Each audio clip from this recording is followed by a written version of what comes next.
যদি কেউ সালাহ আদায় না করে তাহলে তার অনেক বিপদ হতে পারে। তখন হতে পারে আপনার বিশ্বাস দুর্বল হয়ে যাবে, অথবা এই বিশ্বাসটা চলেও যেতে পারে। কারণ মানুষ আসলে মনে করে পৃথিবীতে তার যে সম্পদ আর সময় আছে এর কারণ হলো পৃথিবীর সব বস্তুগত জিনিস। এভাবে সে আল্লাহ সুবহানাহু ওয়া তাআলার কাছ থেকে দূরে সরে যায়। এই নিয়মের অভাবেই সে আল্লাহ সুবহানাহু ওয়া তাআলা থেকে দূরে সরে যায়। পৃথিবীর বিভিন্ন জিনিসের মোহ থাকলে, বস্তুগত জিনিসের, তাহলে সম্ভাবনা থাকে যে সে অন্যায় কাজ করবে। এভাবে সে সিরাতাল মুস্তাকিম থেকে দূরে সরে যাবে, সরল পথ থেকে। মনের ভেতরে তখন শান্তিও থাকবে না। আপনার কাছে যে পরিমাণ সম্পত্তি থাকুক না কেন, এই সম্পদ আপনাকে শান্তি দিতে পারবে না। আর মানুষজন যে কারণে সালাহ আদায় করে না সেটা হলো তাদের জ্ঞানের অভাব। পবিত্র কোরআন বলছে, সূরা ইমরানের 125 নম্বর আয়াতে উল্লেখ করা হয়েছে, কুল্লু নাফসিন যায়কাতুল মাউত, প্রত্যেক জীবকে মৃত্যু স্বাদ গ্রহণ করতে হবে এবং কিয়ামতের দিন তোমাদেরকে তোমাদের কর্মফল পূর্ণ মাত্রায় দেওয়া হবে। এবং যাকে দোজখের আগুন থেকে দূরে রাখা হবে আর যাকে জান্নাতে দাখিল করা হবে সেই হবে এই দুনিয়ার উদ্দেশ্য পূরণের সফল কাম। কারণ নিশ্চয়ই এই পার্থিব জীবন একটা ছলনাময়, ভোগ ব্যতীত কিছুই নয়। সালাহ আদায় করলে অনেক উপকৃত হবেন। সালাহ একটা জীবন দর্শন।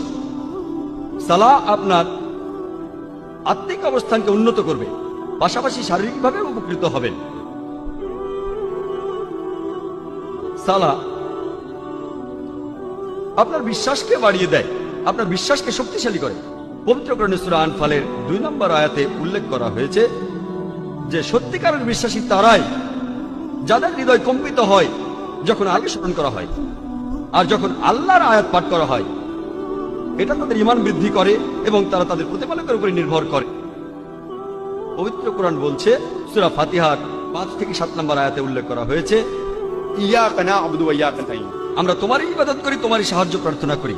ইহদিনাস সিরাতাল মুস্তাকিম, সিরাতাল লাযিনা আন'আমতা আলাইহিম গায়রিল মাগদুবি আলাইহিম ওয়ালাদ-দাল্লিন, আমাদের সরল পথ দেখাও, তাদের পথ যাদের তুমি অনুগ্রহ দান করেছো, তাদের পথ নয় যারা ক্রোধ নিপতিত, যারা পথভ্রষ্ট। এতে আপনার জীবনের শৃঙ্খলা বাড়বে। সত্যিকারের মুসলিম সে তার দিন শুরু করে ফজরের সালাহ আদায় করার মাধ্যমে। আর ফজরের সালার সময় মুয়াজ্জিন আযান দেওয়ার সময় বলেন, আসসালাতু খায়রুম মিনান নাওম, যে ঘুম অপেক্ষা সালাহ উত্তম, ঘুমিয়ে থাকার চেয়ে নামাজ পড়া উত্তম। একজন সত্যিকারের মুসলিম দিনের মাঝখানে সালাহ আদায় করে আর সে তার দিন শেষ করে এশার সালাহ দিয়ে ঘুমাতে যাওয়ার আগে। সালাহ এছাড়াও সামাজিক অবস্থান উন্নত করে। সালাহ আদায়ের সময় যে সমাবেশ, সেটা আমাদের ভ্রাতৃত্ববোধ বাড়ায়, মমত্ববোধ বাড়ায়, একতা বাড়ায়, আর এটা সাম্যবাদের এক অনন্য দৃষ্টান্ত।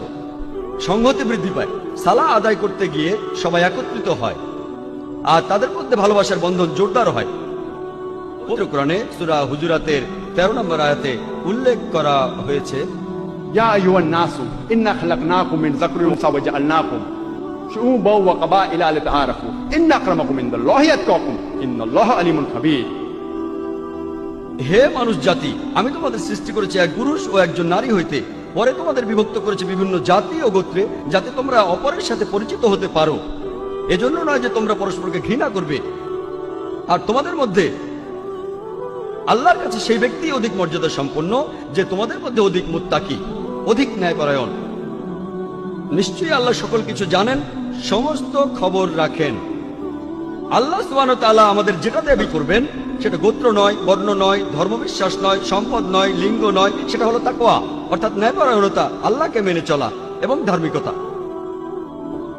পবিত্র কোরআনে সূরা হুমাজার 1 নম্বর আয়াতে উল্লেখ করা হয়েছে, ওয়াইলুল লিকুল্লি হুমাজাতিল লুমাজা, দুর্ভোগ তাদের যারা সামনে ও পেছনে মানুষের নিন্দা করে থাকে। সালাহ আমাদেরকে বিরত রাখে মানুষের নিন্দা করা থেকে।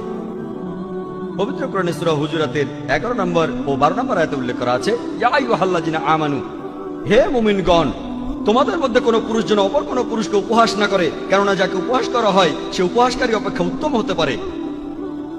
কোন নারী অপর নারীকে যেন উপহাস না করে, কেননা যাকে উপহাস করা হয় সে উপহাসকারী অপেক্ষা উত্তম হতে পারে।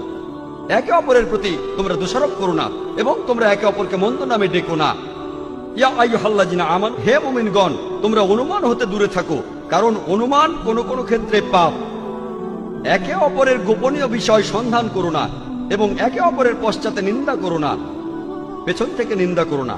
তোমাদের মধ্যে কি কেউ তার মৃত ভাইয়ের গোশত খেতে